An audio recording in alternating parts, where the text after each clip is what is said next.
Terbongkar, terkuak teman-teman. Rupanya ada yang kontraknya sampai akhir tahun. Siapa itu? Roy Suryo CS. Soal kegaduhan ini mengenai ijazah Pak Jokowi, ijazah Mas Gibran. Akhirnya terungkap juga teman-teman. Ini dia videonya. Mari kita tonton. Masyarakat juga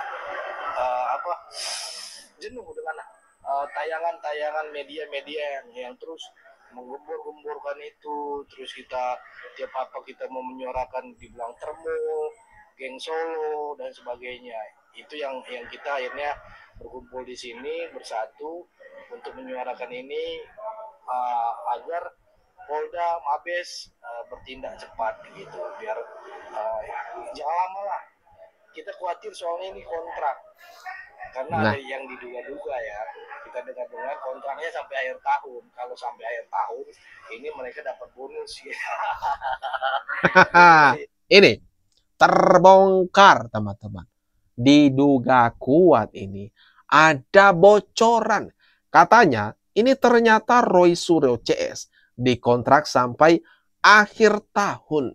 Bagi yang tidak memiliki pekerjaan, tentu ini penawaran yang sangat menggiurkan. Apalagi kalau ditambah bonus. Aduh, ini gimana menurut pendapat kalian teman-teman? Makanya kita pikir ya mungkin ini masih diduga gitu ya.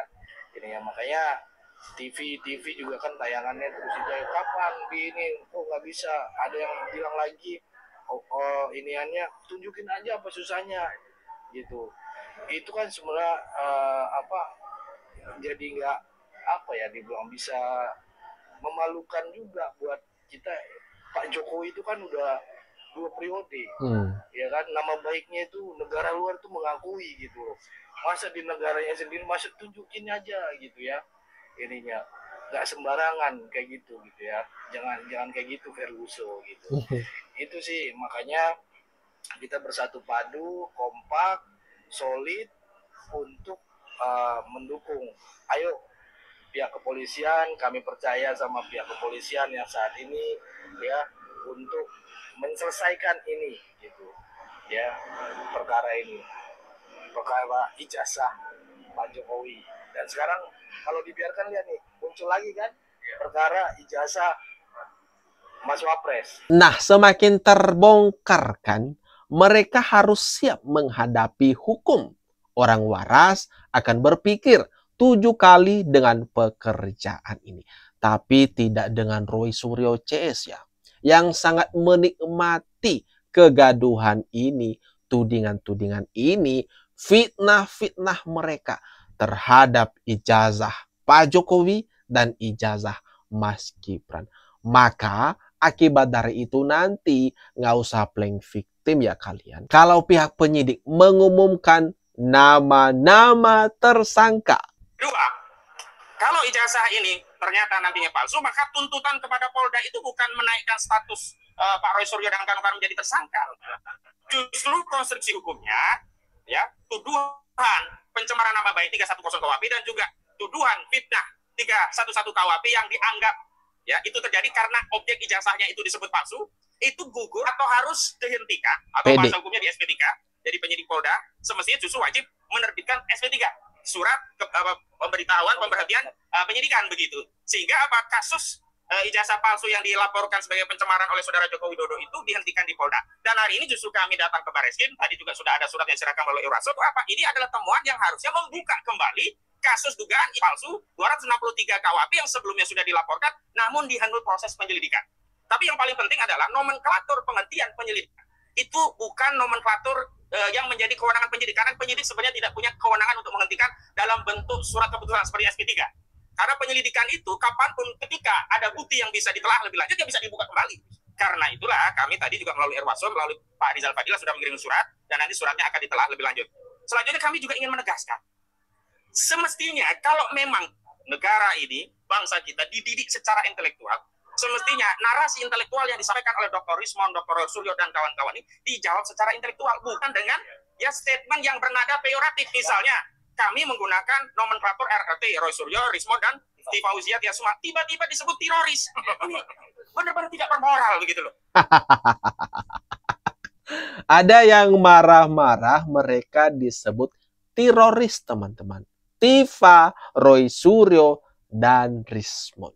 Kemudian, mengenai kepercayaan diri yang tinggi nih, dari Ahmad Khozinuddin atau yang akrab disebut pengacara tompel, teman-teman. Dia mengatakan PD, percaya diri banget kalau ini kasus akan di SP3 alias dihentikan. Wih, bukan dihentikan. Meskipun ini mereka memiliki salinan ijazah Pak Jokowi yang diklaim mereka didapat dari KPU. Tapi itu tidak membuktikan apa-apa loh. Pihak UGM ini sekarang kan sudah berulang kali mengeluarkan statement resmi. Kalau memang Pak Jokowi lulusan di UGM, ijazahnya itu telah diserahkan langsung di tangan Pak Jokowi sewaktu wisuda. Lalu apalagi apa yang diharapkan sama mereka untuk memenangi kasus ini? Coba dah teman-teman, komen di bawah. Ya, Tifa, Roy Suryo, dan Rismond serta kawan-kawannya, agar mereka ini tidak membuat kegaduhan lagi gitu loh. Ya, karena semuanya ini sudah melebar jauh dari awal mereka meminta kepada Pak Jokowi untuk katakanlah memberikan ya atau menyerahkan secara quote unquote kepada mereka untuk dianalisa. Dan ini luar biasa sekali framing-framing yang mereka buat, sehingga mereka selalu dengan keyakinan penuh bahwa 99,99% bahwa ijazahnya Pak Jokowi palsu berdasarkan ya penelitian ilmiah menurut versi mereka. Padahal yang diteliti itu kan sudah jelas semua, apa yang dicatatkan oleh Barreskrim itu bukan ijazah asli tapi fotokopi yang Betul. dia teliti. Apalagi berdasarkan yang namanya scientific menggunakan data ELA itu. Padahal sudah dikatakan bahwasanya data ELA itu tidak bisa digunakan kepada ya kertas yang bersifatnya analog gitu. Ya, betul. Bukan digital. Kalau digital bisa, tapi ini kan analog, harus ada barangnya yang harus diteliti gitu. Nah, itulah kekeliruan yang dilakukan oleh Roy Suryo, Rismond, dan Dr. Tifa. Tapi sayangnya mereka tidak sadar diri.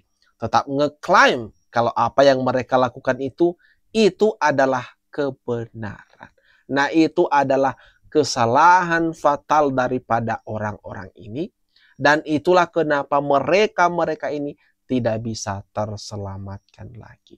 Tidak sadar diri. Nah, siap-siap. Nanti kalau ada pengumuman, nggak usah nangis-nangis menyesali segala perbuatan. Fotokopi ijazah Jokowi ini yang diserahkan kepada kami melalui Pak Bonatua dan melalui tim kuasa hukum kami itu ternyata berbeda. Ya, berbeda dengan yang diklaim oleh UGM ya pada tahun 2022 oleh Dekan Fakultas Kehutanan UGM Pak Sigit Sunata. Ternyata beda. Dan juga beda dengan foto dari fotokopi yang dipresentasikan oleh Barreskrim. Ya, dan juga beda dengan foto dari ijazah yang diklaim asli oleh Dian Sandi tanggal 1 April 2025. Jadi sekarang ada 4 versi nih. Ijazah Jokowi ini malah ada 4 versi nih. Versi KPU 2019, karena kita belum dapat versi KPU 2014 ya. Kita belum dapat. Jadi versi KPU 2 Oktober 2025, versi UGM 2022, versi Barreskrim 22 Mei 2025, dan versi Dian Sandi 1 April 2025. Jadi ini ada 4 versi ijazah. Ini tudingan baru dari Dr. Tifa yang mengatakan kalau ijazah Pak Jokowi ini fotokopi ada 4 versi. Ada. Ada 4 versi ijazah Jokowi. Jokowinya yang terlalu cerdas atau pemilih, Jokowinya yang dungunya kelewatan. Waduh, ini semakin liar kan? Semakin liar tudingan mereka kekeliruan, kegaduhan yang diciptakan oleh Tifa, Roy Suryo, dan Taufik juga ada di sini, dan kawan-kawan ini.